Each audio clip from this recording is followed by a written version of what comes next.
right, y'all. This is Orion, aka Brass Balls, WDDH Radios. Station identification moment. Y'all just heard Wrekonize, For the Likes. That's a song off Pressure Point. Yeah. Go check that out. It's an album he released just recently in 2020. And it's got nothing but bangers on it. That is one of them.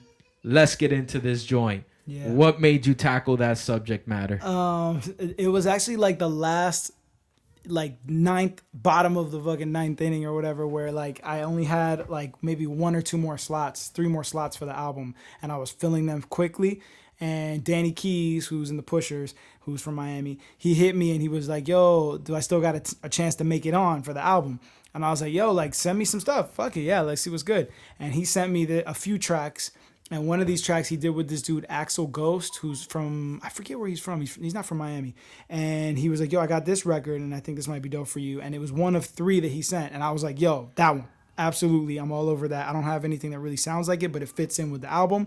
And I sat there with the beat, and I had already done most of the album. So I was just like sitting there looping the beat. It was one of those where like the concept didn't come right away.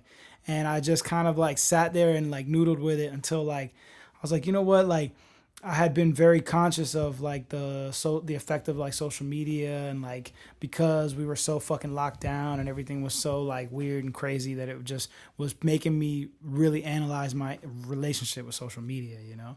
And to the point where like recently, like up until like just middle of last year, I had my notifications on my IG on. So my phone would ping every time like somebody would comment on some shit. And like I don't get, you know, millions and millions of comments or anything, but I get enough where it's like too much for it to be on your phone. It's like, it's aggressive. It's like, bro, it's just too much. So it got to a point where like a few other things that was going on in my life were causing me such stress that was like one thing I had to block out. And I was like I've just been in the last couple of years getting really like tired of like the game you have to play as an artist on social media to get people to listen to your shit. Because there's so much shit out there. You have to play all these different little games. You're constantly competing. Yeah, and you have to evolve with the fucking, you know, you have to constantly evolve with the technology. So, yo, people are on TikTok now. All right, cool. People are on Clubhouse now. Like, oh, people are on these things. And I'm into tech shit, so it's cool. Like, I always, like, try to keep up with it because I just like tech shit. So I'm like, oh, okay, cool. Like, this is a new app. What does it do? Oh, all right. It's like little short videos. All right, cool. And then how do you figure out how to promote your music with that? You know, oh, there's podcasts now. All right, cool. We promote our music through podcasts now. Cool. But there's a certain level of it, like the clout chasing feel of it, that like, I'm like, bro, like TikTok is cool to me, but I just never could get my mind wrapped around like putting effort into it and trying to grow my presence there. So I never really used it.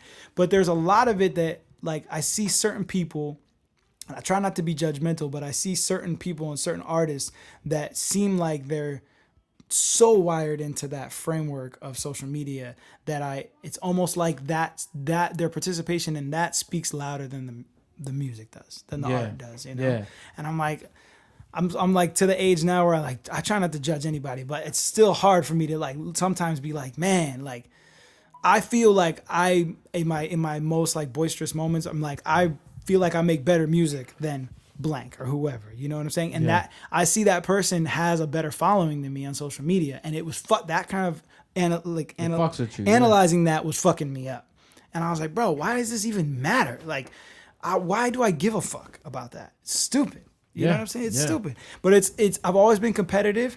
Obviously, I was always in battle shit. I've always been competitive, and I've always measured how like the reaction to my music was based off of stats. You know, I like stats. I'm on some Moneyball shit. You know, I'm like looking, I've always been since MySpace, since email lists, since back in the day when you like slung CDs out the trunk. How many did you move? Like, I've always been into stats. And that was just, it wasn't like I'm the best, I sold 1 million CDs or whatever. It was just like to me, it was like, okay, when I go to do my next album, I want to know how many more do I have to sell, or how many more streams do I have to get to beat my last shit. You know, so I like almost like I'm competing with myself when I do shit. Yeah. So it's not like I'm trying to be the fucking most popular guy in the room, but I want to like make sure that the progression's always evolving and growing. Right. Yeah. Even if it's by a little, just as long as it's like. You know what's crazy about that, and what the feel I got from the song, it's like you could be in your house but not be home. Yeah. You know what I'm saying? Absolutely. Like I could be here and still working on music, and not necessarily working on my music, working on my social media platform. Absolutely. And keeping up with comments that people leave me, and you want to interact with your fans, so you want to give a quick reply, and it's fucking taxing. It's hard work. It's taxing. Super hard work. You know, doing all these platforms, and then, you know, creating all this content that people want constantly. Like you were doing the Wrekonize stuff. Yeah. Which, by the way, Apostles Warning, that one was one of my favorite ones that you dropped. That's the one where you have the Logic call out, right? Yeah. I was on MTV when Logic was 12 years old. Yeah. Yo, somebody wrote it on YouTube, and I was like, bro, and they were like, yo, sounds like Logic's flow. And I was like, fuck you. Like, I never been a super big Logic fan. Like, nah, I got nothing against him, but I never, like, he's got some dope shit, but I never, like, really bumped his music hard. But it is a little bit offensive. Not to say that because he's younger than me or because I've been rapping longer that I couldn't be influenced by him, but just my ego was checked. Like my ego got a little bit stung when that person wrote that dumbass comment, and I was like, bruh, first of all, fuck you. You know what I'm saying? I just felt like for no reason, just like, nah, fuck that. You know, and it wasn't like I was dissing Logic. I don't have no issue with Logic, and I don't even know him, but I just felt like challenged by that, and I was like, bro, if you really want to break it down, dude, I've been rapping similar to this for a long fucking time. You know what I'm saying? Like before Logic ever had a single out. So you could say whatever you want, but to me, it's just I had to let you know that I felt that was offensive. You know? No, I felt that too when I was like, because I feel the same way when people like bring up artists like that. Like, you know what I'm saying? Like young artists like that, and they're like, oh yeah, because your boy sounds like this guy. Yeah. He got his style from this guy. I'm just like, look, you could do the sounds like, that's cool. Yeah. But don't say he got his style from this guy. Because this guy, my guy's been doing this shit way longer than him. And the sounds like thing is not offensive. You're right. The sounds like thing is like a human nature. It's just like we relate. Like that's like when something happens in the news and then people are on Twitter and they're like, wow, that's crazy because what happened with me? People relate to their own experience. That's no thing. But it's he took his style from this. And I'm like, yo, bro, you got your shit like completely ass backwards. Absolutely. You know. So I get that. What gets me about social media and when I see like these sponsored ads, right? Mm-hmm. And it's basically these people that have taken it upon themselves to put $20 into their account to get some followers, right? Mm-hmm. If you're an artist and you're doing that, I have no problem. Like you're a graphic designer, you're an MC, you're a singer, bro, no problem. I may not like your shit and be like a little annoyed that you're on my fucking feed, right? But I understand it. I get it. Do your thing, Pablo. Yeah. What I don't get is I get a sponsored ad from some girl that's twerking, and I'm just like, yo, like, you're a school teacher, B. Yeah. Or like you're a fucking nurse, or like, why are you paying for this? Yeah. Like, why? Like, what is your aim? Like, cause you know, like I might fucking click on this shit. Like, do I know this bitch? Or like, why what the fuck is it like? Or maybe I'm a perv and I'm just like, I want to see more twerky videos. Thirst trapping is real. But then, you know, like you get locked in, and then whatever. I click on that shit, go, and I'm just like, and then I realize like 2 scrolls later, like, oh, you're just a regular person. Yeah. Like, why? What are you getting at? Like, I don't get this. Like, I guess the only explanation that I could think of is that like they have a dream to be like, which sounds weird, like coming from the era we came from, because this is a new thing. But like to be an influencer or whatever, you could be anybody. Anybody could be an influencer, especially if you're a girl and you're shaking your ass or whatever. It's you can get it cracking, and you can build up to a point where you make money. So like in a way, the only way I could justify it is to say that like they're doing what sometimes I used to criticize artists for not doing, which is like investing in themselves. So it's like you want to get to a point where you have enough followers that you can hit up some fucking shampoo company and sell some shampoo, and you're an influencer and you're fucking getting paid to do that. That's your dream. All right, cool. Then but that's just such a... It's weird. It's like a weird. It's super weird. Model. I'm with you. Absolutely. Because at least like absolutely. At least everything else, like, oh, okay, you're a cartoonist. You want to be known as an animator. I get it. There's, you know. Yeah. But when you're just like, bro, I'm hoping that one day I can promote something for people, and that's it. It is super strange. It's fucking peculiar. The whole thing is weird. What really killed me and this happened shortly after I wrote the song, but it was around this, like things were starting to take shape that kind of also made me think about this song, was when Instagram changed that algorithm up, and people were all of a sudden seeing less of the people that they follow, and it wasn't like, first they changed it from chronological, because it used to be chronological. So if I post something and then you post something and then I post another thing, it shows up in that order. Then they switched that up, and then it just became like, oh, it's just kind of algorithmically giving it to the people out of order. So it'd be a post from in the morning popping up at night. That, So it was all over the place. And then they changed it completely.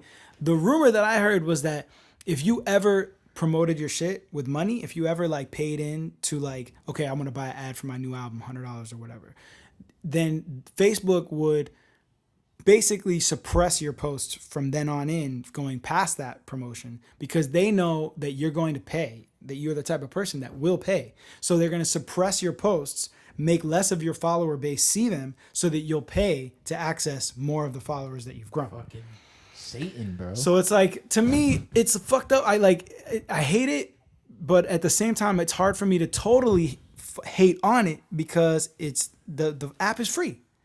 So nothing is fucking free. We all know that. So eventually we were going to have to pay for this shit. So now it's that you build up a fucking 100,000 followers on IG, and Facebook has basically kept you from that, what you worked on. So it's frustrating. From what you're actual, whatever you built up, you have it. Actually take those followers to like, oh, let me see what's up with Wrekonize now. They have to go and find getting it on their feed. I used to know what my number was, like, average on posts. It was nothing, like, whatever it was, I knew what it was. And it like went down like 75%. Wow. Yeah, it was like a lot. Like the drop in engagement that I got, especially during like lockdown when we were all inside anyways, was just insane to me. So it was very deflating for me as well, because I was like, you know what, man, on the real, fuck this shit then. Like if I can't reach the people that followed me on this, then I just gotta only really look out for the people that come find me. And it made me feel a little bit less serving, because I used to be like happy to go and serve it to anyone who will fucking listen. But now I feel a little bit more like, you know what? If you're not checking for me, it's cool. Like, nothing against you, but I'm not gonna like go out of my way to bring it to you. You're not gonna be a slave to the platform. Yeah, like in terms of like I'm still happy to promote my music and put money into it, and I won't say that I won't ever like buy a sponsored ad at some point when I'm feeling froggy and I really want to fucking get it seen. I'm sure I will. But at this moment, I'm kind of like protesting in a way. Like, I don't want to put money in those platforms, and it's fucked up, because if you compare that to any other product, you wouldn't be mad. Like when you go to Costco or wherever, and they're like, yo, you want to try this apple pie? And you're like, yo, that's just fire. And they're like, oh, dope, do you want more? Well, here, we have a box of it for $8.99. You don't get mad at that. Right. It's kind of the same thing. You know what I mean? It's just that with that, we're already programmed to understand that a sample is connected to a bigger product, and we have to pay for the bigger product. But we like this new Instagram shit, when the way they've done it, we weren't in the beginning. We never expected that we were gonna have to pay to reach the people that clicked follow. We never expected that. Yeah, that's the whole point. So it's like you feel duped. Yeah. You know what I mean? So it's like in theory, it's like a bait and switch. In theory, I'm not mad at the process, because everybody got to eat. It's a business. I get it. Like, they're not running a fucking charity or clubhouse. People like live off of working at Instagram. I get it, or Facebook, whatever. But it does just feel so wrong that you built up an audience, and you worked on it under the guise that like this is a place to do that, and then now they're like, cool, you got all those people, that's great. Well, it's gonna cost this much to reach them all, you know. Yeah, and I don't even want to know. By the way, this is how they interact anymore. Right. You got no other method. Yeah. Like, what are you gonna do? Send fucking mail orders? Bring in the pandemic. There's no street teams. Yeah. There's no shows. There's no, you know what I'm saying? Yeah. There's no gatherings of any kind. So it's like, again, you've reduced all those other things. Like I just put out this past album. I put out with Strange Music. We didn't do any POP. We didn't do any promo. No posters. Nothing. So it's like, how the fuck are we promoting this record? The only way is to like get playlists or buy our way in somehow. That's it. Right. You know. Yeah, and you know the remember the Tennessee bombing thing happened recently, and then after Nashville. Well, I was watching the news, and then one of the videos that went viral from that explosion happening, the same girl filmed like a week later these two guys while she was at a hotel. They ran off the top floor of the hotel and parachuted, and she was able to catch that. So she was like, she's being interviewed, and she's just like, yeah, it's just crazy. Like, you know, I had the viral video for the Tennessee bombing a week ago, got a ton of likes, and now I got the ton of likes from this video, and I never saw this coming. Wow. Yeah, yeah. And I'm just watching the news. I'm like, where am I living? What the fuck is this, bro? Like, Yeah. like this same person is like, and they're on the news like bragging about this. Like, I'm like, is this even real? Like right now, like It's fucking weird, man. It's yeah, definitely weird. it is fucking. And what makes it all weird too is this whole COVID shit. So with that all said, dog, we closing up right now. What do you want to tell the people as far as what you got coming up, future plans, what you want to promote, what you want to tell the people, last thoughts, all that? Well, we're wrapping up the Mayday album right now. My solo album dropped in November, so that's out already. It's called Pressure Point if you haven't heard it. The new Mayday album's called Minute to Midnight. It drops in March. We just put out the third EP from it like a week ago. So we have the full album dropping in March. And then I'm trying to drop Sunny Winter 3, which I haven't really publicly like announced it yet, but I'm trying to drop Sunny Winter 3 like in the next month. So somewhere like early February, I'm guessing is gonna drop. Me and Sharp did another one. So I'm trying to drop that, and then that's it. You know, come holler at me, you know, either in Mayday Land or Wrekland, because, you know, I'm in one of those places at this point. All right, that's what it is. This is Orion, a.k.a. Brass Balls. Dog, thank you for coming, chopping it up with me. I'm sure after you fucking leave, I'm going to be like, damn, I should have asked him XYZ, but it is what it is, man. I appreciate you taking the time on the next one for sure, man. Thank you, bro. Peace.